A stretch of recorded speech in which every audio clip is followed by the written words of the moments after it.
Aku cuma gadis yang lari pagi, dipermalukan dan dibentak polisi arogan berbadan kekar di depan umum. Tapi tak sampai 5 menit kemudian, polisi yang sama tersungkur dan panik di hadapanku.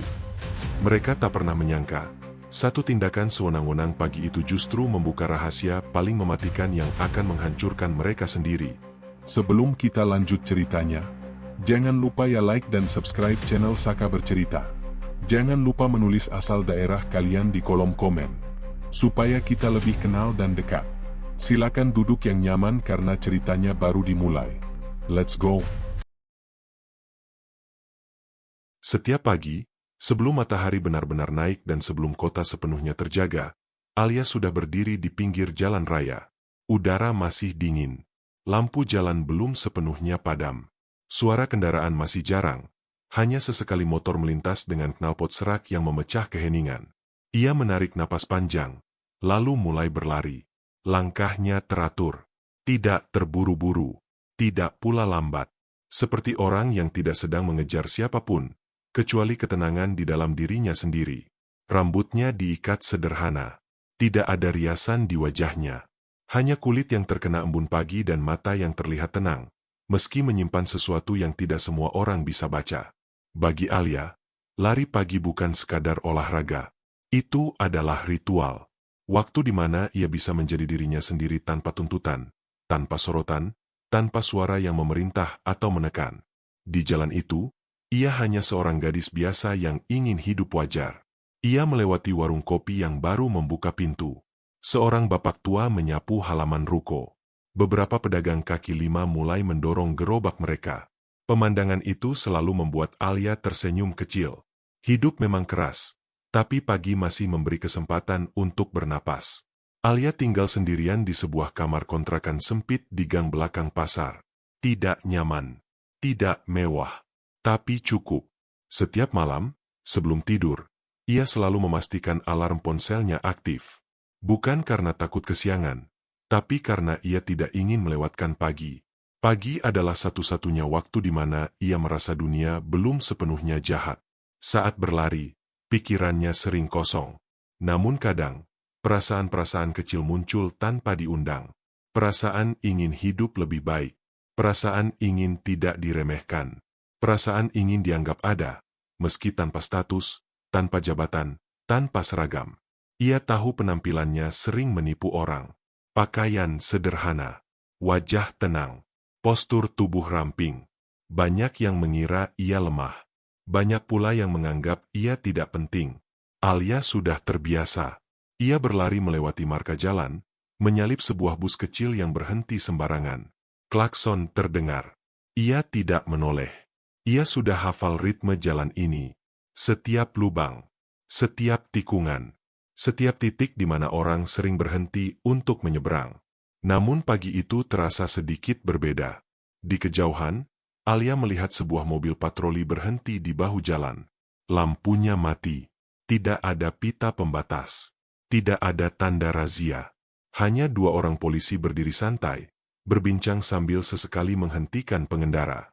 Alia memperlambat langkahnya. Ia tidak berhenti, tapi matanya mengamati. Nalurinya bergerak lebih cepat dari pikirannya. Seorang pengendara motor diberhentikan. Pembicaraan singkat terjadi. Tangan berpindah. Motor itu lalu melaju kembali. Tidak ada catatan. Tidak ada tilang.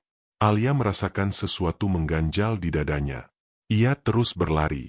Tapi perhatiannya tertinggal di belakang. Ada rasa tidak nyaman yang tumbuh perlahan, seperti bayangan yang mengikuti dari jarak aman. Beberapa meter kemudian, ia berhenti di trotoar. Menunduk. Mengatur napas. Tangannya bertumpu di lutut. Dari posisi itu, ia masih bisa melihat kejadian di seberang jalan. Kali ini, seorang ibu dengan motor tua dihentikan. Ibu itu tampak kebingungan. Mulutnya bergerak cepat, seperti sedang menjelaskan sesuatu. Salah satu polisi terlihat tidak sabar. Tangannya menunjuk-nunjuk. Ibu itu akhirnya mengeluarkan sesuatu dari tasnya. Alia menelan ludah. Ini bukan pertama kalinya ia melihat hal seperti itu. Tapi entah mengapa, pagi ini terasa lebih menusuk. Mungkin karena matahari mulai muncul. Mungkin karena wajah ibu itu terlihat sangat pasrah. Alia berdiri kembali. Ia melanjutkan larinya. Tapi langkahnya tidak lagi ringan. Di kepalanya, muncul pertanyaan-pertanyaan kecil yang tidak mau pergi. Apakah ini normal? Apakah ini benar? Apakah semua orang memang harus diam? Ia tidak ingin ikut campur. Ia tidak ingin jadi pahlawan. Ia hanya ingin berlari, pulang, mandi, lalu menjalani hari seperti biasa. Tapi kenyataan seringkali tidak memberi pilihan semudah itu. Beberapa hari berlalu. Setiap pagi, pemandangan itu terulang. Mobil patroli yang sama. Titik yang sama. Perlakuan yang sama. Wajah-wajah warga yang makin menunduk. Tatapan takut yang semakin dalam. Alia mulai merasa dadanya sesak setiap kali berlari melewati tempat itu. Suatu pagi, saat ia hampir melewati lokasi tersebut, seorang pedagang kecil berteriak. Gerobaknya terguncang. Sayuran jatuh ke aspal. Orang-orang berhenti. Tapi tidak ada yang berani mendekat.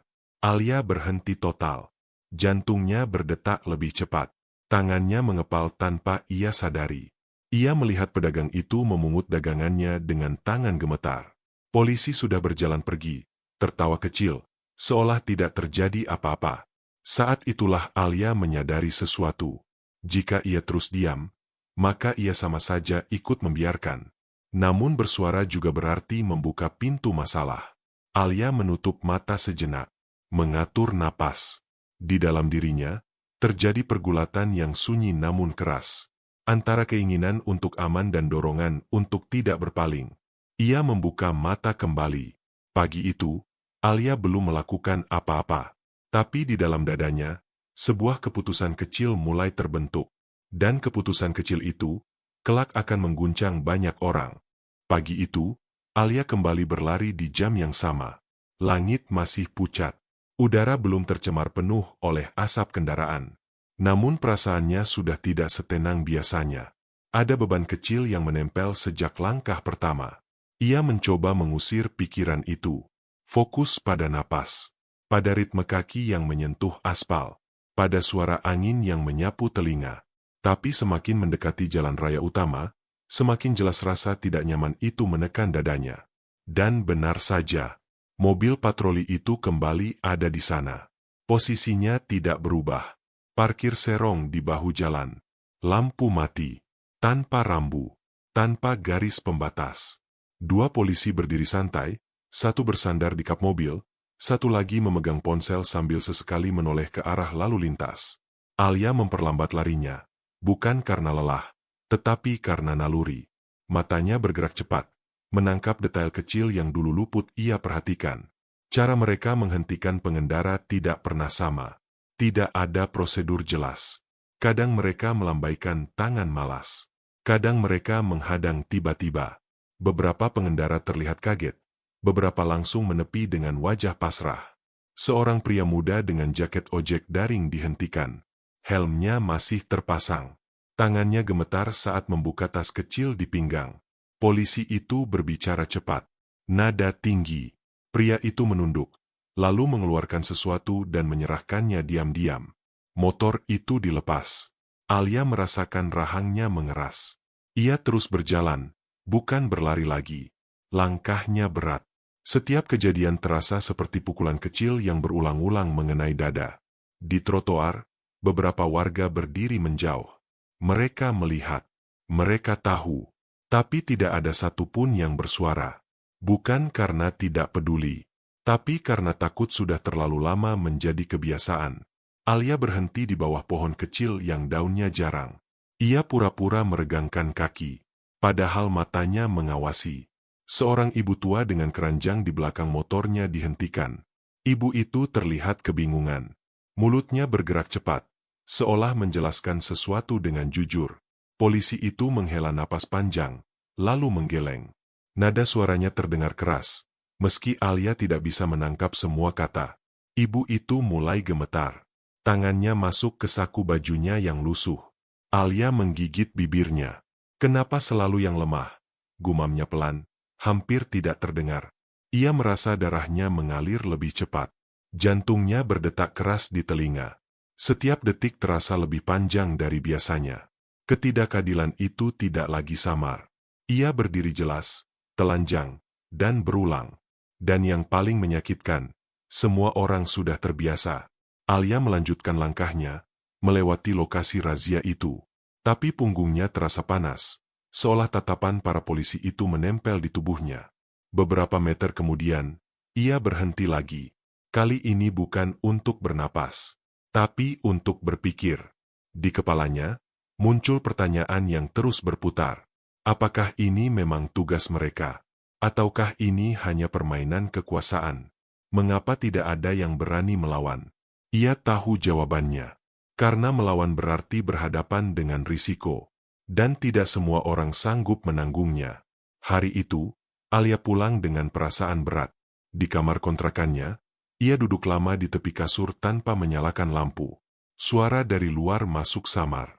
Teriakan pedagang. Klakson. Langkah kaki. Ia menatap tangannya sendiri. Tangan yang terlihat biasa. Tidak kuat. Tidak berkuasa. Namun di balik kesederhanaan itu, ada sesuatu yang bergerak perlahan. Sesuatu yang sudah lama ada, tapi jarang ia dengarkan.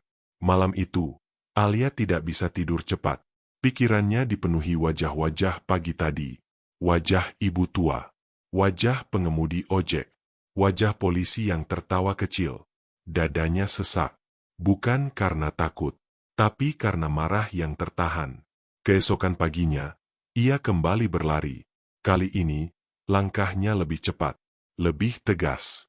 Matanya tidak lagi sekadar mengamati. Ia memperhatikan dengan sadar.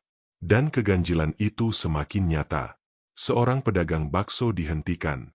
Gerobaknya didorong sedikit ke pinggir. Kuah panas bergoyang di panci. Wajah pedagang itu pucat.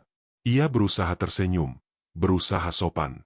Polisi itu berbicara sambil tertawa. Tangannya mengetuk-ngetuk sisi gerobak, membuat suara logam beradu. Alia berhenti mendadak. Orang-orang di sekitar ikut menahan napas. Tidak ada yang berani bergerak. Ia melihat tangan pedagang itu gemetar saat merogoh saku celananya. Gerakannya lambat. Takut salah. Alia melangkah maju satu langkah. Hanya satu. Namun langkah kecil itu membuat suasana berubah. Polisi itu menoleh. Tatapannya menyapu Alia dari ujung kepala sampai kaki. Ada senyum tipis yang tidak ramah. Alia berhenti. Jantungnya berdetak kencang.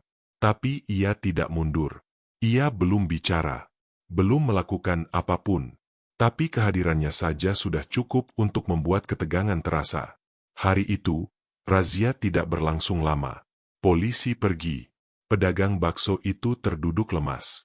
Warga baru berani mendekat setelah semuanya selesai. Alia membantu mengangkat gerobak yang sedikit miring. Pedagang itu menatapnya dengan mata berkaca-kaca. "Terima kasih, Nak," ucapnya lirih. Alia hanya mengangguk. Tenggorokannya terasa kering. Ia ingin berkata banyak hal, tapi tidak satu pun keluar. Saat ia kembali berlari menjauh, dadanya terasa penuh. Ia tahu, mulai hari itu, ia tidak bisa lagi berpura-pura tidak melihat. Keganjilan ini bukan kebetulan. Dan perasaan tidak nyaman ini, bukan tanpa alasan. Di dalam dirinya, keberanian mulai tumbuh. Perlahan, tapi pasti. Dan ia sadar, langkah berikutnya tidak akan lagi sekadar mengamati. Pagi itu, Alia sudah tahu satu hal sejak membuka mata.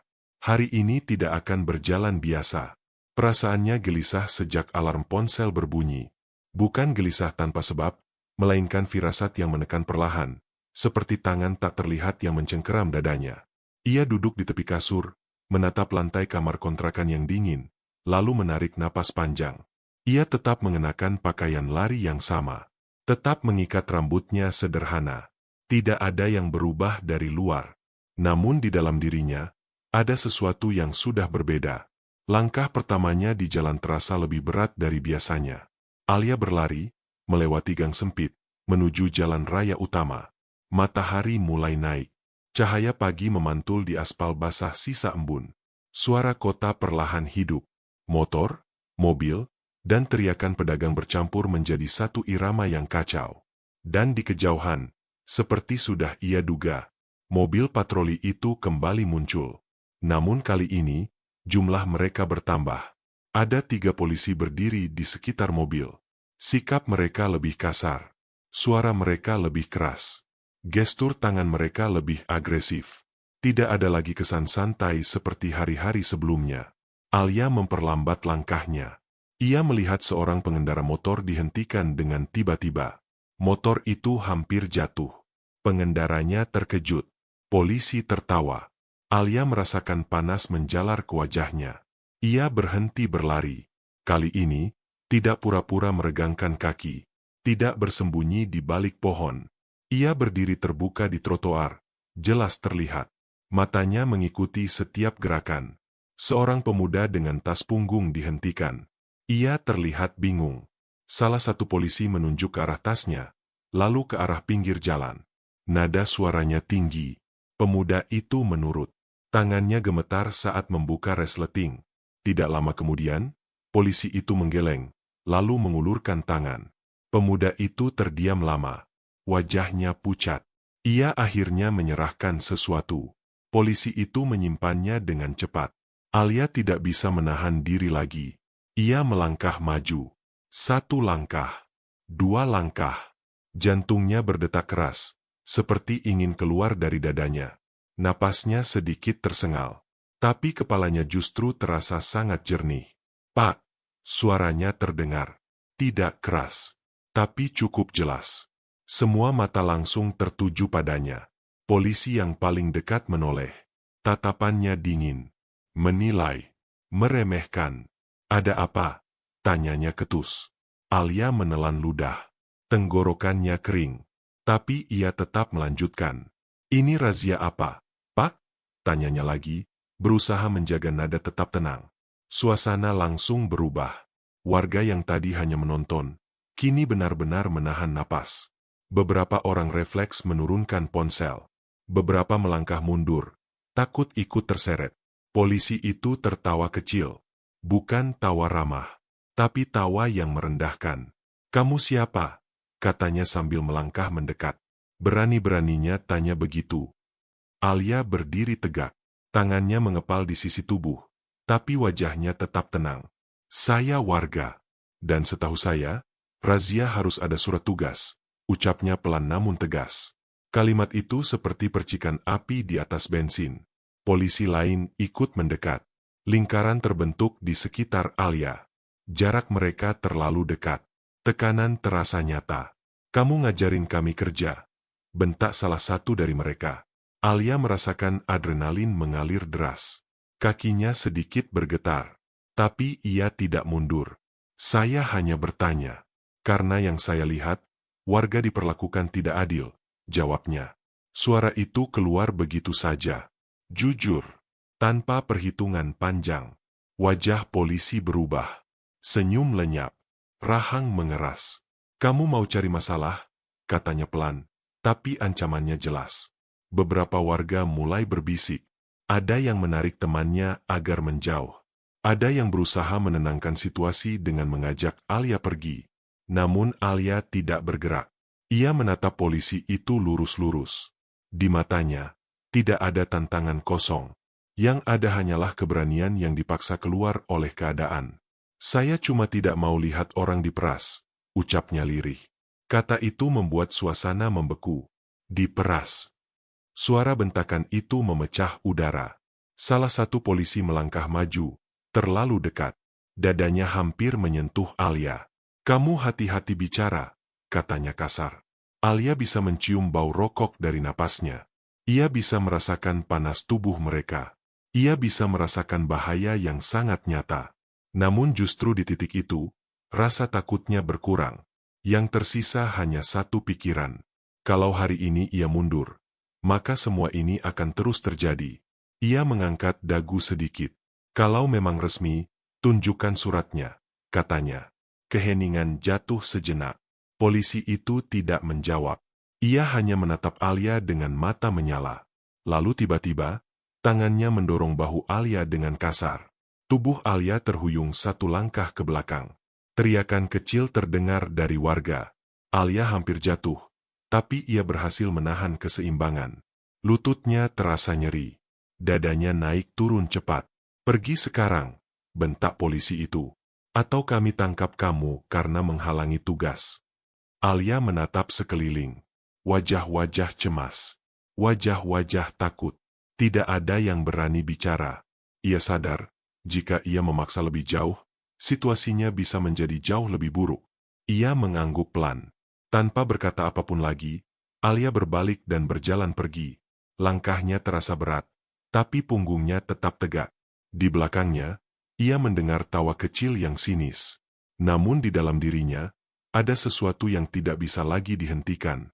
Konfrontasi itu mungkin berakhir tanpa keributan besar. Tapi bagi Alia, garis sudah terlewati. Ia tahu, mulai hari itu, para polisi itu tidak akan melupakannya. Dan ia pun tidak akan berhenti di sini. Pagi itu, Alia bangun dengan tubuh terasa berat, seolah udara di kamar kontrakannya lebih tebal dari biasanya. Bukan karena kurang tidur, tapi karena pikirannya tidak pernah benar-benar beristirahat sejak konfrontasi kemarin. Ia duduk lama di tepi kasur, menatap dinding kusam dengan cat yang mengelupas. Di luar, suara langkah kaki dan motor mulai ramai. Hari tetap berjalan, seolah tidak terjadi apa-apa. Namun Alia tahu, sesuatu sudah berubah. Ia berdiri, membasuh wajahnya, lalu menatap bayangannya di cermin kecil yang retak di sudut. Wajah itu masih sama, mata yang sama, tapi ada sorot berbeda di sana. Lebih tajam, lebih waspada. Ia menarik napas dalam-dalam, dan tetap keluar untuk berlari. Langkahnya hari itu tidak lagi ringan. Setiap meter terasa seperti keputusan. Setiap tarikan napas seperti pertanyaan yang belum terjawab. Namun ia tetap melangkah, karena berhenti justru terasa lebih menakutkan. Saat ia mendekati jalan raya utama, suara bising langsung menyambut. Lebih ramai dari biasanya. Lebih gaduh. Ada teriakan. Ada klakson panjang yang tidak sabar. Dan di sana, razia itu berlangsung lebih besar. Mobil patroli tidak lagi satu. Ada dua. Lampu biru menyala, berputar lambat tapi mengancam. Beberapa polisi berdiri berjajar, sebagian lagi mondar-mandir menghentikan kendaraan tanpa pola jelas. Alia memperlambat langkahnya. Dadanya langsung terasa sesak. Warga tampak panik. Pengendara motor berdesakan menepi. Beberapa pedagang kaki lima buru-buru mendorong gerobak mereka menjauh, tapi terlambat. Seorang penjual minuman ditarik. Seorang bapak tua hampir jatuh saat motornya disentak. Suara bentakan terdengar silih berganti. Alia berhenti total. Kakinya terasa tertanam di aspal. Matanya menyapu cepat. Ia melihat wajah-wajah yang kemarin ia lihat. Polisi yang sama. Tatapan yang sama. Bahkan senyum merendahkan yang sama. Salah satu dari mereka melihat Alia. Tatapan mereka bertemu. Dan seketika, Alia tahu. Ia dikenali. Polisi itu berbisik ke rekannya. Mereka melirik ke arah Alia, lalu kembali ke warga dengan sikap lebih kasar, seolah ingin menunjukkan sesuatu. Seorang pedagang bakso dihentikan. Gerobaknya didorong ke tengah jalan. Kuah panas di panci bergoyang hebat. Tutupnya bergetar, hampir terbuka. Pedagang itu panik. Tangannya terangkat refleks, berusaha menahan. "Pak, pelan-pelan, Pak." Suaranya gemetar. Polisi itu tertawa. Alia merasakan darahnya mendidih. Ia melangkah maju. 1 langkah. 2 langkah. "Apa salahnya, Pak?" Suaranya terdengar, lebih keras dari sebelumnya. Suasana langsung menegang. Polisi yang mendorong gerobak menoleh. Senyum mengejek muncul. "Nah, ini dia," katanya lantang. "Si pinter kemarin." Beberapa warga spontan mundur. Ada yang menarik anaknya. Ada yang menutup mulut. Alia berdiri di hadapan mereka. Tubuhnya terlihat kecil dibandingkan barisan polisi itu. Tapi matanya tidak lagi ragu. "Jangan rusak dagangan orang," ucapnya. "Kalau ada salah, jelaskan baik-baik." Tawa pecah. "Berani sekali kamu," kata salah satu polisi sambil melangkah mendekat. "Kamu pikir siapa diri kamu?" Alia menelan ludah. Jantungnya berdebar kencang. Tapi ia tidak berpaling. "Saya cuma manusia yang tidak mau lihat orang diinjak," jawabnya. Kalimat itu seperti pemicu. Dorongan datang tiba-tiba. Tubuh Alia terlempar ke belakang. Ia kehilangan keseimbangan. Lututnya menghantam aspal dengan keras. Rasa sakit menjalar cepat. Panas. Perih. Nafasnya tercekat. Suara jeritan terdengar dari warga. "Alia!"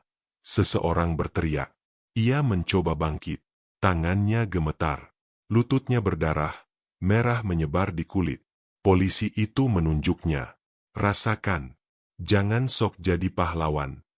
Alia berdiri tertatih. Lututnya sakit luar biasa. Tapi ia tetap berdiri. Ia menatap polisi itu dengan mata basah, namun penuh api. "Kalau Bapak bangga menyakiti orang kecil," suaranya bergetar tapi jelas. "Itu bukan tugas. Itu kejahatan." Kerumunan hening. Beberapa ponsel mulai terangkat. Rekaman dimulai. Tangan-tangan gemetar tapi berani. Polisi panik. "Matikan. Siapa suruh rekam?" Situasi berubah kacau. Gerobak bakso didorong lagi. Kali ini lebih keras. Kuah panas hampir tumpah. Pedagang itu berteriak ketakutan. Alia refleks melangkah maju, menahan gerobak itu dengan tubuhnya sendiri. "Cukup!" teriaknya. Suara itu pecah. Keras. Mengguncang. Beberapa warga ikut berteriak. Ketakutan berubah menjadi kemarahan yang tertahan lama. Namun polisi tidak mundur. Salah satu dari mereka menarik lengan Alia kasar. Pegangannya kuat. "Menyakitkan. Kamu ikut kami," bentaknya. Alia berusaha melepaskan diri. Nafasnya tersengal. Lututnya nyeri. Tapi matanya tetap menantang. Dan saat itulah, suara sirene lain terdengar dari kejauhan. Bukan sirene yang mereka kendalikan. Beberapa polisi terdiam sejenak. Tatapan mereka berubah. Tidak lagi arogan, tapi waspada. Kerumunan semakin gaduh. Alia dilepas dengan kasar. Ia hampir jatuh lagi, tapi seorang ibu membantunya berdiri. Mobil itu lewat. Tidak berhenti, tapi cukup membuat situasi buyar. Razia dibubarkan dengan tergesa. Polisi pergi sambil mengumpat. Tidak ada penjelasan. Tidak ada permintaan maaf. Tinggal kekacauan dan luka. Alia terduduk di trotoar. Nafasnya terengah. Lututnya perih. Tangannya gemetar. Pedagang bakso itu menangis. Warga mengerubungi Alia. Ada yang memberi tisu. Ada yang membantu membersihkan lukanya. Namun Alia tidak menangis. Ia menatap darah di lututnya. Merasakan denyut sakit yang terus berdenyut. Hari itu, hidupnya benar-benar berubah. Bukan hanya karena luka di tubuhnya, tapi karena sejak detik itu, ia tahu, ia sudah masuk terlalu jauh untuk mundur. Dan badai yang lebih besar, baru saja dimulai. Alia terbangun saat langit di luar masih gelap. Bukan karena alarm, tapi karena rasa nyeri yang menusuk dari lututnya. Setiap kali ia sedikit menggerakkan kaki, rasa perih itu langsung menyambar, membuat napasnya tertahan sesaat. Ia duduk perlahan di atas kasur. Kamar kontrakan itu terasa lebih sempit dari biasanya. Lebih sunyi, lebih menekan. Bau obat merah masih tercium samar dari perban yang membungkus lututnya. Peristiwa kemarin berputar kembali di kepalanya, tanpa izin. Dorongan keras itu, benturan dengan aspal, tatapan polisi yang penuh kebencian, suara warga yang menjerit. Semua datang bergantian, seperti gelombang yang tidak mau surut. Alia memejamkan mata. Dadanya terasa sesak. Bukan karena sakit di tubuhnya, tapi karena sesuatu yang lebih dalam. Sesuatu yang tidak bisa diobati dengan perban atau obat apapun. Ia bangkit perlahan, berjalan tertatih ke kamar mandi kecil. Cermin buram di sana memantulkan wajahnya yang pucat. Ada bekas memar samar di lengan. Matanya sedikit bengkak, bukan karena menangis semalam, tapi karena menahan terlalu banyak. Ia menatap dirinya sendiri lama. Apakah ini sepadan? Bisiknya pelan. Pertanyaan itu menggantung di udara. Tidak ada jawaban. Hari itu, Alia tidak berlari. Untuk pertama kalinya setelah sekian lama, pagi ia lewati dalam diam. Ia duduk di dekat jendela kecil, menatap gang sempit yang mulai ramai oleh aktivitas warga. Namun suasana di luar terasa berbeda. Tatapan orang-orang berubah saat melihatnya. Ada yang memandang dengan kagum. Ada yang berbisik pelan. Ada pula yang menunduk cepat, seolah takut terlalu lama berada di dekatnya. Alia merasakannya. Ia bukan lagi sekadar gadis yang suka lari pagi. Ia sudah menjadi simbol. Dan simbol selalu mengundang risiko. Ponselnya bergetar. Satu pesan masuk. Lalu dua. Lalu semakin banyak. Sebagian berisi dukungan. Ucapan terima kasih. Doa. Kata-kata yang menghangatkan. Namun sebagian lain membuat jari-jarinya gemetar. Ancaman. Sindiran. Peringatan untuk tidak sok berani. Alia menelan ludah. Tangannya dingin. Ia meletakkan ponsel di sampingnya, seolah benda itu tiba-tiba terlalu berat untuk disentuh. Siang harinya, seorang tetangga datang. Ibu parubaya yang biasanya ramah itu berdiri di depan pintu, wajahnya terlihat ragu. "Lia," katanya pelan, "kamu hati-hati ya. Mereka itu bukan orang sembarangan." Alia mengangguk. Ia tahu maksudnya. Semua orang tahu. "Terima kasih, Bu," jawab Alia lirih. Pintu ditutup kembali. Sunyi kembali menguasai ruangan. Saat itulah, Alia merasakan keterpurukan yang sesungguhnya. Ia duduk di lantai, menarik lutut ke dada, meski terasa sakit. Bahunya bergetar. Nafasnya tidak teratur. Air mata akhirnya jatuh. Bukan karena ia merasa kalah, tapi karena ia lelah harus kuat sendirian. Di tengah tangis itu, muncul ketakutan yang selama ini ia tekan jauh-jauh. Bagaimana jika mereka datang lagi? Bagaimana jika kali ini tidak ada warga? Bagaimana jika ia benar-benar diseret, ditahan, dilupakan? Ia bukan siapa-siapa di mata hukum. Setidaknya, itu yang orang-orang kira. Sore menjelang, Alia menerima sebuah telepon. Nomor tak dikenal. Ia menatap layar lama, sebelum akhirnya menjawab. "Jangan ulangi apa yang kamu lakukan." Suara di seberang terdengar datar, dingin, tanpa emosi. "Ini peringatan terakhir." Telepon terputus. Alia menatap layar yang menghitam. Nafasnya tercekat. Jantungnya berdetak cepat. Ancaman itu nyata sekarang. Tidak lagi samar. Malam turun perlahan. Lampu kamar dinyalakan. Cahaya kuning redup menyinari ruangan kecil itu. Alia duduk di tepi kasur, memandangi lututnya yang masih dibalut perban. Ia tahu, jika ia berhenti sekarang, hidupnya mungkin akan kembali tenang. Tidak ada lagi tatapan. Tidak ada lagi ancaman. Tidak ada lagi luka. Tapi ia juga tahu, semua yang ia lihat akan terus terjadi. Pedagang akan terus diperas. Warga akan terus diam. Ketidakadilan akan terus berulang. Dan luka itu akan berpindah ke hati orang lain. Alia berdiri perlahan. Rasa sakit di lutut membuatnya meringis. Tapi ia bertahan. Ia membuka tas kecil yang selalu ia simpan rapi. Di dalamnya, ada benda-benda yang selama ini tidak pernah ia keluarkan di hadapan siapapun. Catatan, rekaman suara, potongan video. Semua tersusun rapi, diberi tanggal dan waktu. Alia menghembuskan napas panjang. Inilah titiknya. Ia tidak bisa setengah-setengah lagi. Keputusan penting itu akhirnya diambil, bukan dengan teriakan, bukan dengan amarah, tapi dengan kesadaran penuh.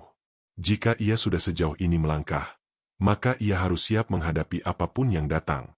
Malam itu, Alia duduk lama, menatap keluar jendela. Suara sirene samar terdengar di kejauhan. Kota tidak pernah benar-benar tidur. Dan di dalam keheningan kamar kecil itu, seorang gadis yang terlihat rapuh sedang mempersiapkan dirinya. Bukan untuk mundur, tapi untuk menghadapi ledakan yang sebentar lagi tak terhindarkan. Langit tampak biasa saja. Matahari terbit dengan warna lembut. Angin bergerak pelan, seolah kota sedang berusaha terlihat damai. Namun bagi Alia, ketenangan itu terasa palsu. Ada sesuatu yang menggantung di udara, berat, menekan, dan tidak terlihat. Ia berdiri di depan jendela kamar kontrakannya lebih lama dari biasanya. Lututnya masih sakit, tapi perbannya sudah dilepas. Luka itu belum sembuh, hanya ditutupi oleh tekad. Alia tahu, hari ini bukan hari untuk ragu. Ia mengenakan pakaian lari seperti biasa. Tidak ada yang berbeda dari luar. Namun di balik kaos sederhana itu, jantungnya berdetak lebih cepat dari hari manapun sebelumnya. Langkahnya keluar dari gang terasa seperti melangkah ke medan perang. Setiap suara motor yang lewat membuat ototnya menegang. Setiap sirene di kejauhan membuat napasnya tertahan. Ia tidak berlari cepat. Ia berjalan mantap, seolah setiap langkah adalah keputusan yang sudah tidak bisa ditarik kembali. Saat ia tiba di jalan raya utama, pemandangan itu langsung menghantamnya. Razia besar-besaran. Bukan satu titik, bukan dua, tapi sepanjang jalur itu, polisi berjajar. Mobil patroli berderet. Lampu menyala. Suara peluit memecah udara pagi. Warga panik. Motor-motor dihentikan tanpa urutan. Pedagang berusaha kabur, tapi sebagian tertahan. Teriakan bercampur tangis terdengar di mana-mana. Alia berhenti. Dadanya naik turun cepat. Ini bukan razia biasa. Ini bukan lagi intimidasi kecil. Ini unjuk kekuasaan. Dan ia tahu, ini balasan. Seorang polisi melihat Alia dari kejauhan. Tatapan mereka bertemu. Tidak ada senyum kali ini. Hanya ekspresi dingin dan keras. Seolah berkata, akhirnya kamu datang juga. Alia melangkah maju. Setiap langkah terasa berat, namun justru semakin menguatkan. Warga mulai mengenalinya. Bisik-bisik terdengar. Ada yang memanggil namanya pelan. Ada yang menarik temannya menjauh darinya. Takut ikut terseret. Seorang pedagang buah ditarik kasar. Keranjang terbalik. Buah berguling ke aspal. Anak kecil itu menangis memeluk kaki ibunya. Pak, tolong. Suara ibu itu pecah. Alia tidak tahan lagi. Berhenti, teriaknya.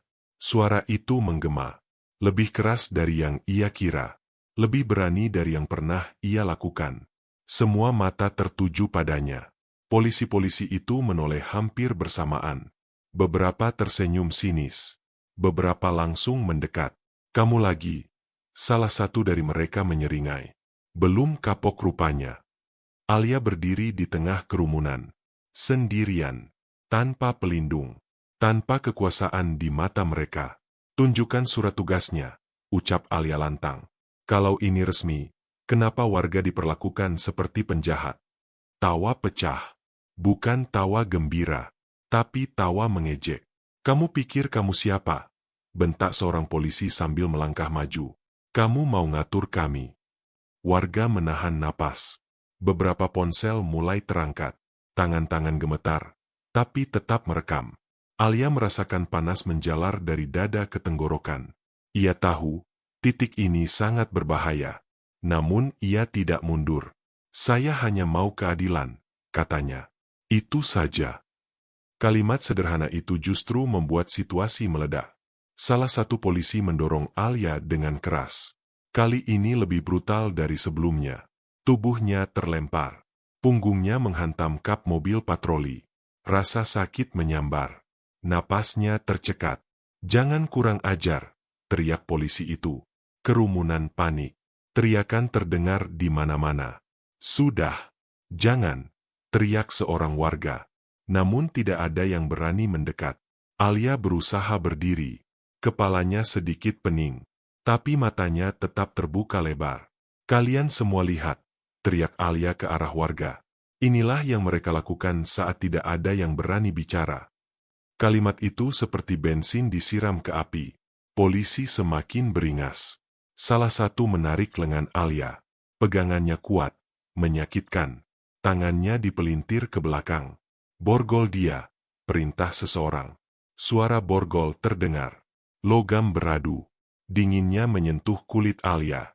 Warga mulai berteriak. Tangis pecah. Beberapa orang memohon. Dia tidak salah. Lepaskan dia.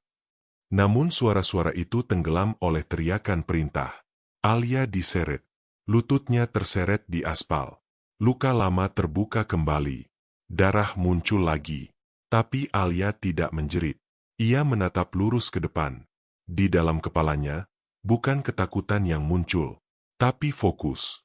Kesadaran penuh. Inilah momen yang sudah ia perkirakan.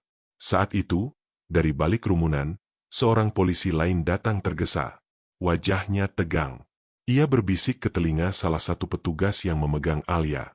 Ekspresi mereka berubah. Cepat, bawa dia.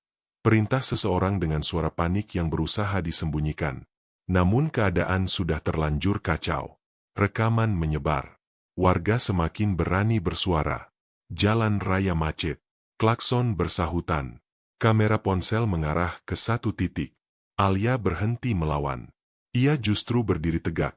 Meski tangan diborgol, meski tubuhnya sakit, meski napasnya tersengal, ia menatap polisi yang berdiri paling depan. Semakin kalian menekan, katanya pelan namun jelas, semakin banyak yang akan tahu. Polisi itu membalas dengan tatapan penuh kebencian. Kamu akan menyesal, desisnya. Alia tersenyum tipis. Mungkin, jawabnya. Tapi bukan saya yang takut sekarang. Sirene lain terdengar. Kali ini lebih banyak, lebih dekat, lebih resmi. Beberapa polisi saling pandang. Keringat muncul di dahi. Situasi tidak lagi sepenuhnya di bawah kendali mereka. Alia masih diborgol, didorong ke pinggir jalan. Namun kini, warga berdiri lebih rapat. Tidak lagi sepenuhnya mundur.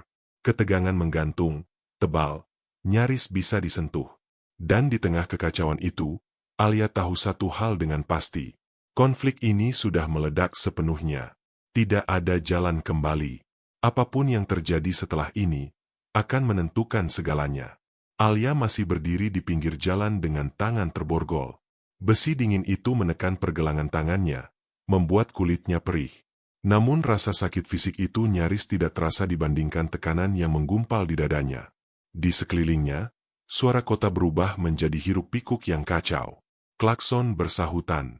Warga berteriak. Nama Alia terdengar disebut-sebut dari berbagai arah. Ia menarik napas perlahan. Di hadapannya, para polisi yang tadi begitu arogan kini mulai kehilangan ritme. Tatapan mereka tidak lagi solid. Ada yang melirik gelisah ke kanan dan kiri. Ada yang sibuk berbicara lewat radio dengan suara ditahan. Sirene yang tadi terdengar samar kini semakin dekat. Lebih dari satu. Lebih dari dua. Alia mengangkat wajahnya sedikit.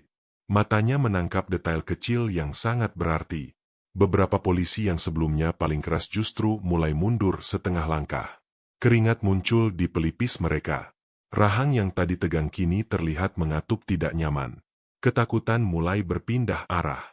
Seorang perwira dengan pangkat lebih tinggi muncul dari balik kerumunan. Seragamnya lebih rapi. Wajahnya lebih tenang. Tapi matanya tajam, penuh perhitungan. Ia memandang situasi sekilas, lalu tatapannya jatuh pada Alia. Kamu siapa? Tanyanya singkat. Nada suaranya tidak membentak. Justru itulah yang membuat suasana terasa lebih mencekam. Alia menatap balik. Dadanya naik turun perlahan. Ia tidak langsung menjawab. Lepaskan borgolnya dulu, lanjut perwira itu kepada anak buahnya. Perintah itu membuat beberapa polisi terkejut. Tapi, Pak, salah satu mencoba membantah. Saya bilang lepas. Ulangnya, lebih tegas. Borgol itu akhirnya dilepas. Pergelangan Alia terasa panas dan berdenyut. Ia menggosoknya pelan, lalu menatap perwira itu lagi. Saya hanya warga yang menolak razia ilegal, jawab Alia akhirnya. Perwira itu menyipitkan mata. Ia melirik ke arah mobil patroli, ke arah warga yang merekam, lalu kembali ke Alia. Kamu tahu risiko bicara seperti itu? Tanyanya. Alia mengangguk pelan. Saya tahu. Nada suaranya tenang. Terlalu tenang untuk seseorang yang baru saja diseret dan hampir ditahan. Ketegangan itu terasa oleh semua orang. Perwira itu mendekat satu langkah. Kamu punya bukti? Pertanyaan itu membuat udara seakan berhenti bergerak. Warga menahan napas. Para polisi lain menegang. Beberapa di antara mereka refleks melirik ke arah Alia dengan sorot tidak percaya. Alia menatap lurus ke mata perwira itu. Ada, jawabnya singkat. Bisik-bisik langsung menyebar. Kata itu seperti batu yang dijatuhkan ke air tenang, menciptakan gelombang ke segala arah. Perwira itu tidak langsung bereaksi. Ia hanya menatap Alia lama, seolah mencoba membaca sesuatu di balik wajah tenangnya. Bukti seperti apa? Tanyanya lagi. Alia menarik napas dalam-dalam. Inilah titik di mana semuanya mulai bergeser. Rekaman, katanya. Transaksi, percakapan, waktu, lokasi. Nada suaranya datar, tidak membanggakan diri, tidak menantang. Justru itulah yang membuat kata-kata itu terasa berat. Beberapa polisi langsung bereaksi. Ada yang tertawa kecil, mencoba meremehkan. Ada pula yang terlihat semakin gelisah. Omong kosong, salah satu dari mereka menyela. Kamu ngarang. Alia menoleh ke arah suara itu. Tatapannya tajam. Kalau omong kosong, katanya pelan, kenapa tanganmu gemetar? Kerumunan tersentak. Polisi yang ditunjuk refleks mengepalkan tangannya, lalu memasukkannya ke saku. Perwira itu mengangkat tangannya, memberi isyarat agar semua diam. Kita bicara di tempat lain, katanya akhirnya. Bawa dia. Nada suaranya tidak kasar, tapi tidak bisa dibantah. Alia mengangguk. Ia melangkah sendiri, tanpa diseret. Warga membuka jalan perlahan. Tatapan mereka kini berubah. Tidak lagi hanya kasihan atau takut. Ada harapan. Di dalam mobil patroli, Alia duduk di kursi belakang. Pintu tertutup dengan suara berat. Mesin menyala. Mobil bergerak. Sepanjang perjalanan, tidak ada yang bicara. Alia menatap keluar jendela, melihat jalan yang biasa ia lalui saat lari pagi. Jalan yang kini terasa sangat berbeda. Setibanya di kantor polisi, suasana terasa dingin. Bukan karena pendingin ruangan, tapi karena aura kekuasaan yang menekan. Alia dibawa ke sebuah ruangan kecil. Meja, 2 kursi, kamera di sudut langit-langit. Perwira itu duduk di hadapannya. Kamu sadar, katanya perlahan, bahwa tuduhanmu bisa berbalik menyerangmu. Alia mengangguk. Saya sadar. Kalau kamu bohong, hidupmu bisa hancur. Ada banyak hidup yang sudah hancur, jawab Alia. Karena mereka. Keheningan kembali jatuh. Perwira itu menyandarkan punggungnya. Baik, tunjukkan. Alia mengeluarkan ponselnya. Jari-jarinya bergerak tenang, meski di dalam dadanya jantung berdetak keras. Ia memutar satu rekaman. Suara jelas terdengar. Tawar-menawar. Ancaman halus. Penyebutan nominal. Lokasi. Nama panggilan yang sangat spesifik. Wajah perwira itu berubah. Alia memutar rekaman lain. Lalu video. Lalu foto. Semua tersusun rapi. Berurutan. Terstruktur. Setiap bukti seperti palu yang menghantam meja kepercayaan. Beberapa nama disebut. Beberapa wajah yang tadi arogan kini muncul di layar dengan konteks yang tidak bisa disangkal. Perwira itu menutup mata sejenak. Ini, sudah berapa lama? Tanyanya pelan. Cukup lama, jawab Alia. Cukup untuk melihat pola. Ruangan terasa semakin sempit. Perwira itu berdiri, melangkah ke pintu. Berhenti sejenak sebelum keluar. Kamu jangan kemana-mana, katanya.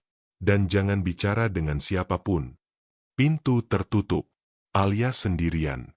Ia menghela napas panjang. Tubuhnya mulai terasa lelah. Tangan sedikit gemetar. Tapi wajahnya tetap tenang. Beberapa menit terasa seperti berjam-jam. Di luar ruangan, suara langkah cepat terdengar. Nada bicara meninggi. Pintu dibuka dan ditutup berkali-kali. Alia tahu, badai sedang bergerak.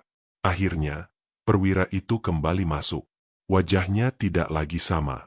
Lebih serius. Lebih berat. Kamu bukan warga biasa, katanya pelan. Alia menatapnya tanpa ekspresi.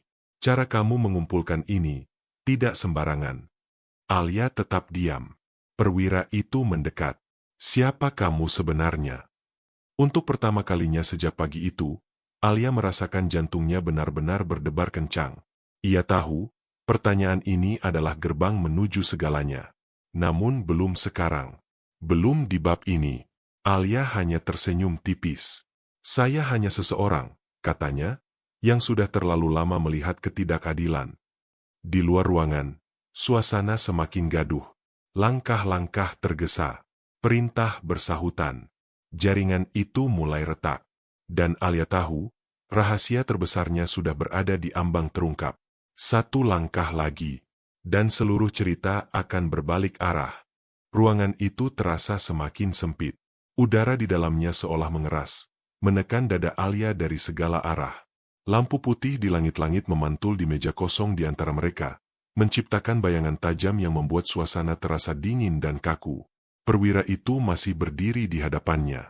Tatapannya tidak lagi meremehkan, tidak pula arogan. Kini, yang tersisa hanyalah kewaspadaan penuh, seperti seseorang yang baru menyadari bahwa ia sedang berhadapan dengan sesuatu yang jauh lebih besar dari dugaan awalnya. "Siapa kamu sebenarnya?" ulang perwira itu.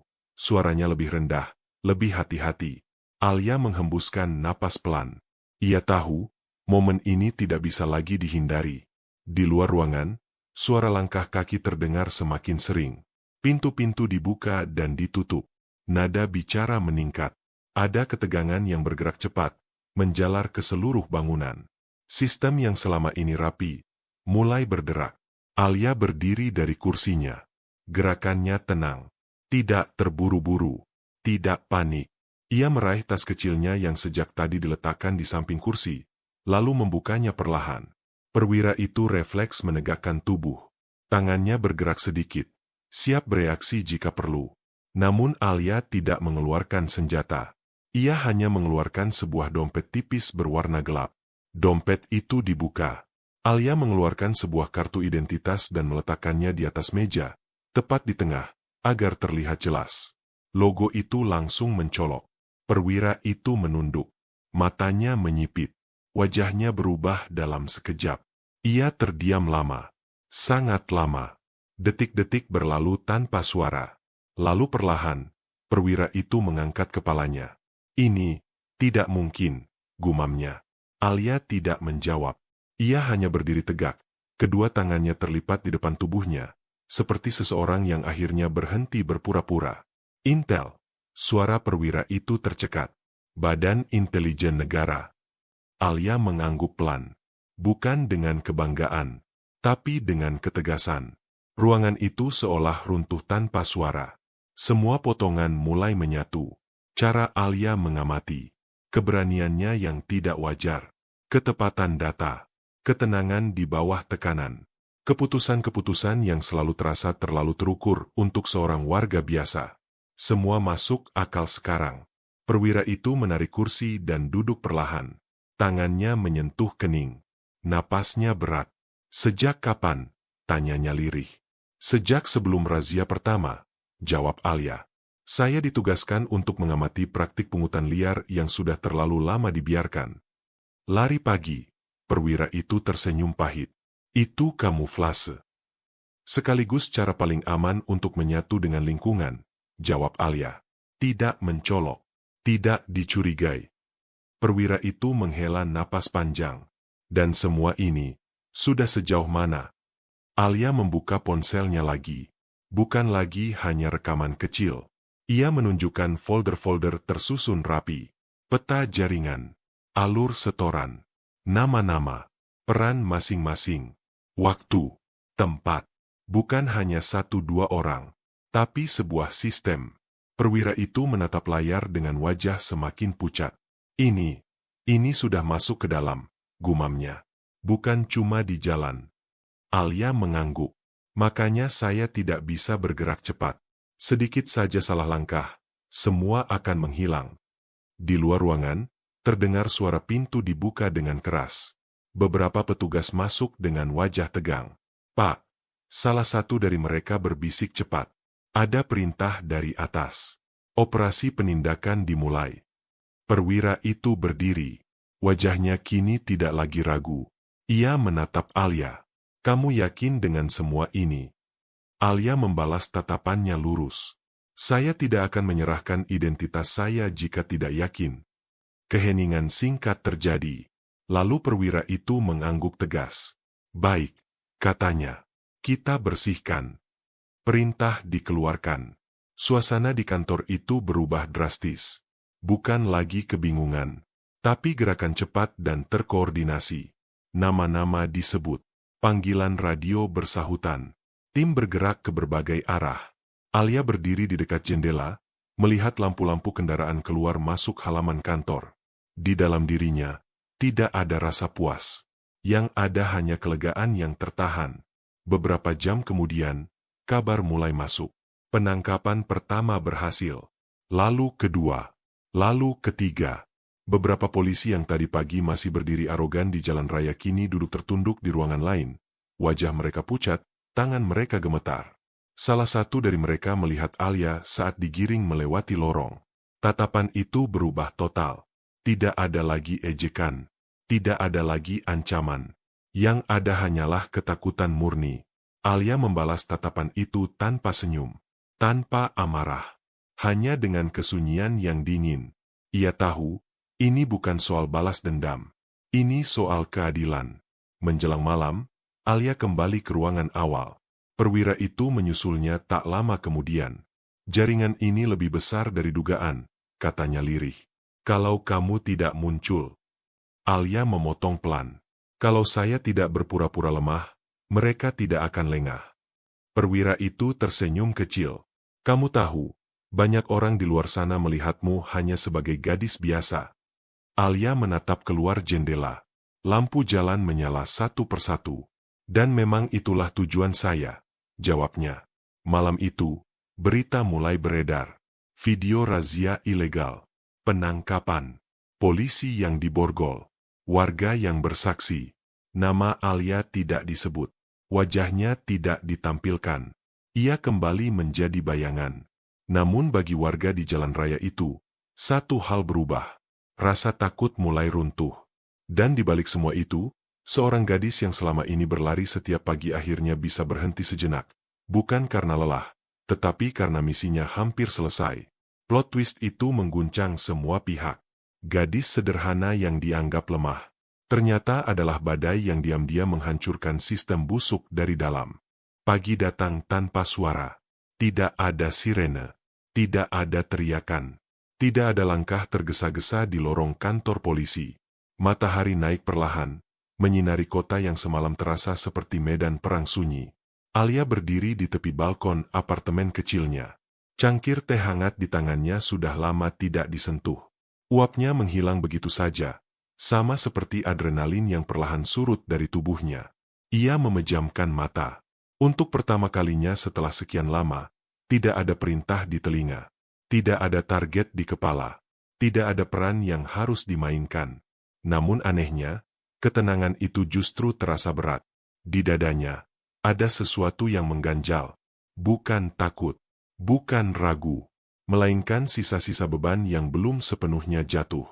Berita mulai bermunculan sejak subuh. Televisi menayangkan wajah-wajah tertunduk, tangan diborgol, nama-nama yang selama ini hanya dibisikkan kini dibacakan lantang. Judul berita penuh kata besar, penuh kejutan, penuh kemarahan publik. Jaringan pungutan liar terbongkar. Oknum polisi diamankan. Warga akhirnya berani bicara. Alia mematikan televisi. Ia tidak sanggup melihat lebih lama. Bukan karena iba, tapi karena setiap gambar itu mengingatkannya pada wajah-wajah warga kecil yang gemetar saat razia, pada mata seorang ibu yang memeluk anaknya di pinggir jalan, pada tangan-tangan yang terangkat bukan karena salah, tapi karena takut. Ponselnya bergetar. Satu pesan masuk, lalu dua, lalu bertambah banyak. Beberapa dari rekan satuan, beberapa dari nomor yang tidak ia kenal. Terima kasih. Kami akhirnya berani bicara. Kamu menyelamatkan kami. Alia menatap layar itu lama. Jarinya menggenggam ponsel sedikit lebih erat. Ia tidak membalas satupun. Bukan karena sombong, tapi karena ia tidak tahu harus berkata apa. Bagaimana menjelaskan bahwa keberanian itu bukan miliknya sendiri? Bahwa ia hanya berdiri di depan, sementara yang lain akhirnya ikut melangkah? Siang hari, ia dipanggil kembali ke kantor. Bukan untuk interogasi, bukan untuk penyamaran, melainkan evaluasi. Ruangan rapat itu lebih terang dari sebelumnya. Tidak ada ketegangan seperti malam penangkapan. Namun atmosfernya tetap berat. Seperti setelah gempa besar ketika orang-orang mulai menghitung kerusakan. Beberapa pejabat duduk dengan wajah serius. Tatapan mereka tertuju pada Alia. Kali ini tanpa curiga, tanpa meremehkan. Hasil sementara menunjukkan dampak yang luas, ujar salah satu dari mereka. Kepercayaan publik terguncang. Alia mengangguk pelan. Ia sudah menduga. Namun, lanjut pejabat itu, diam bukan pilihan. Membersihkan luka memang menyakitkan, tapi membiarkannya membusuk jauh lebih berbahaya. Pembahasan berlanjut lama. Tentang rotasi jabatan, tentang transparansi, tentang perlindungan saksi, tentang dampak psikologis pada anggota yang tidak terlibat tapi ikut terkena stigma. Alia mendengarkan, namun pikirannya melayang ke tempat lain, ke jalan raya itu, ke suara langkah kakinya setiap pagi, ke tatapan orang-orang yang dulu memandangnya biasa saja, lalu takut, lalu berharap. Setelah rapat selesai, Alia keluar sendirian. Di luar gedung, ia melihat sekelompok warga berdiri di seberang jalan. Beberapa memegang ponsel, beberapa saling berbisik. Ia mengenali wajah-wajah itu. Pedagang kecil, tukang ojek, penjual minuman. Orang-orang yang dulu selalu menunduk setiap ada seragam lewat. Kini mereka berdiri tegak. Salah satu dari mereka melihat Alia dan spontan membungkuk kecil. Yang lain ikut. Ada yang tersenyum gugup. Ada yang matanya berkaca-kaca. Alia terhenti. Langkahnya ragu. Ia ingin mendekat, tapi ia tahu, ia tidak bisa lagi berada terlalu dekat. Peran itu selesai. Ia hanya mengangguk pelan, lalu melangkah pergi. Sore itu, Alia kembali ke jalan raya. Bukan untuk tugas. Bukan untuk pengintaian. Ia hanya berjalan pelan, tanpa pakaian olahraga mencolok, tanpa earphone, tanpa pura-pura menjadi siapapun. Lalu lintas berjalan normal. Tidak ada razia. Tidak ada teriakan. Beberapa polisi berjaga. Sikap mereka berbeda. Tegap. Jarak dijaga. Tidak ada sentuhan kasar. Tidak ada suara tinggi. Seorang ibu menyeberang sambil menggandeng anaknya. Tidak ada wajah takut. Tidak ada tangan gemetar. Alia berhenti di trotoar. Dadanya terasa hangat, sekaligus perih, karena ia tahu, perubahan ini tidak datang tanpa harga. Malamnya, ia duduk sendiri di apartemen. Lampu dimatikan. Hanya cahaya kota yang masuk lewat jendela. Untuk pertama kalinya, kesepian benar-benar terasa. Tidak ada lagi identitas ganda. Tidak ada lagi peran yang harus dijaga. Tidak ada lagi penyamaran yang menutupi perasaan. Yang tersisa hanyalah Alia sebagai manusia. Dan di titik itulah, air mata akhirnya jatuh. Bukan karena sedih, tapi karena lelah.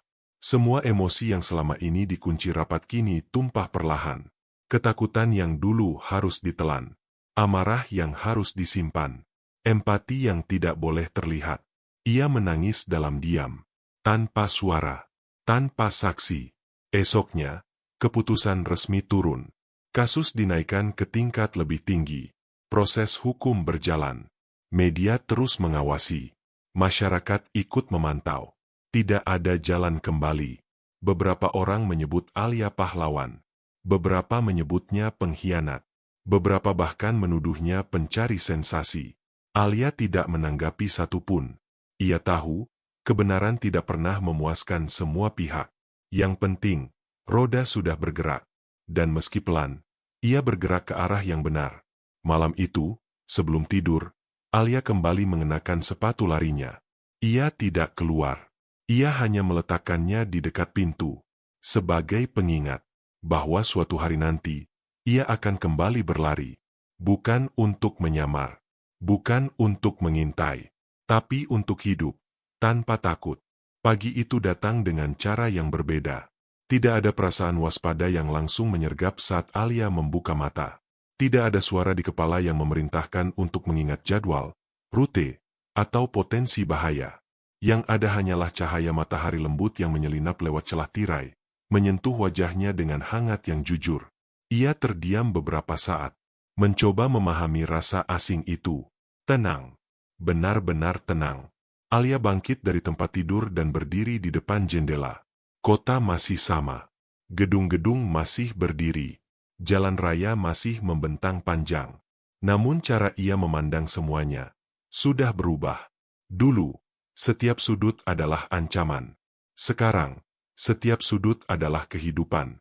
Ia tersenyum kecil, lalu menghembuskan napas panjang, seolah baru kali ini benar-benar bernapas penuh. Hari itu, Alia memutuskan keluar rumah lebih pagi. Ia mengenakan pakaian olahraga sederhana, tidak mencolok, tidak juga menyamar. Hanya dirinya sendiri. Rambut diikat rapi. Sepatu lari terpasang kuat. Saat pintu apartemen tertutup di belakangnya, ada getaran halus di dadanya. Bukan gugup, melainkan haru. Ia mulai berlari. Langkah pertamanya ringan. Langkah berikutnya menyusul tanpa ragu. Aspal yang dulu menjadi saksi ketegangan kini terasa bersahabat di telapak kakinya. Beberapa orang menoleh saat melihatnya lewat. Ada yang mengenali. Ada yang hanya merasa familiar tanpa tahu kenapa. Seorang pedagang minuman di pinggir jalan tersenyum dan mengangguk kecil. Alia membalasnya dengan senyum tulus, tanpa rasa harus menjaga jarak. Di sebuah persimpangan, ia melihat polisi berjaga. Jantungnya sempat berdebar. Refleks lama yang belum sepenuhnya hilang. Namun tidak ada tatapan tajam. Tidak ada suara keras. Tidak ada gerakan intimidatif. Salah satu dari mereka justru membantu seorang lansia menyeberang. Alia memperlambat langkahnya. Matanya terasa panas. Bukan karena masa lalu yang menyakitkan, tapi karena masa kini yang akhirnya bergerak ke arah yang benar. Ia sadar, perjuangannya tidak menghapus semua keburukan. Dunia tidak tiba-tiba bersih. Namun setidaknya, retakan itu sudah terlihat. Dan dari retakan itulah, cahaya bisa masuk. Siang hari, Alia duduk di bangku taman. Anak-anak bermain. Tawa mereka pecah tanpa takut. Orang-orang bercengkerama. Tidak ada ketegangan menggantung di udara. Alia memejamkan mata sejenak. Ia teringat betapa seringnya ia berdiri di tengah kerumunan, menyembunyikan jati diri, menahan emosi, berpura-pura rapuh agar tidak dicurigai. Kini, ia tidak perlu berpura-pura apapun. Sore itu, sebuah pesan masuk dari atasannya. Bukan perintah. Hanya satu kalimat singkat. Tugas selesai. Kamu sudah melakukan lebih dari cukup. Alia membaca pesan itu lama, lalu menutup ponselnya. Tidak ada rasa bangga berlebihan. Tidak ada euforia. Yang ada hanyalah kelegaan mendalam, seperti seseorang yang akhirnya bisa meletakkan beban berat setelah berjalan jauh sendirian. Malam datang perlahan. Alia kembali ke apartemennya, menyalakan lampu, dan duduk di lantai dengan punggung bersandar ke sofa. Ia membiarkan keheningan menemani. Untuk pertama kalinya, keheningan itu tidak menakutkan. Ia teringat wajah-wajah warga yang dulu gemetar. Ia teringat teriakan, ancaman, dan ketidakadilan yang pernah ia saksikan. Semua itu kini terasa seperti luka lama yang mulai menutup, meski bekasnya tidak akan pernah hilang sepenuhnya. Dan ia sadar, memang begitulah keadilan bekerja. Tidak sempurna, tidak instan. Namun nyata, jika ada yang berani berdiri. Alia berdiri dan kembali ke jendela. Lampu kota berkelip. Kendaraan berlalu lalang. Kehidupan terus berjalan. Ia bukan lagi gadis misterius yang berlari setiap pagi dengan misi rahasia. Ia hanyalah Alia. Seorang perempuan yang memilih tidak diam. Seorang saksi bahwa keberanian tidak selalu datang dalam bentuk teriakan atau kekerasan, tetapi seringkali hadir dalam keteguhan, kesabaran, dan kesediaan menanggung risiko sendirian. Di luar sana, mungkin masih ada ketidakadilan lain. Masih ada kekuasaan yang disalahgunakan. Masih ada orang-orang kecil yang takut bersuara. Namun kini, mereka tahu satu hal, bahwa penampilan bisa menipu, bahwa yang tampak lemah belum tentu tidak berdaya, dan bahwa keadilan bisa datang dari tempat yang paling tidak terduga. Alia mematikan lampu. Sebelum tidur, ia meletakkan sepatu larinya rapi di dekat pintu, bukan sebagai alat penyamaran, melainkan simbol perjalanan. Perjalanan seorang gadis biasa, yang memilih berani, dan mengubah banyak hal, tanpa pernah meminta untuk dikenang. Tamat.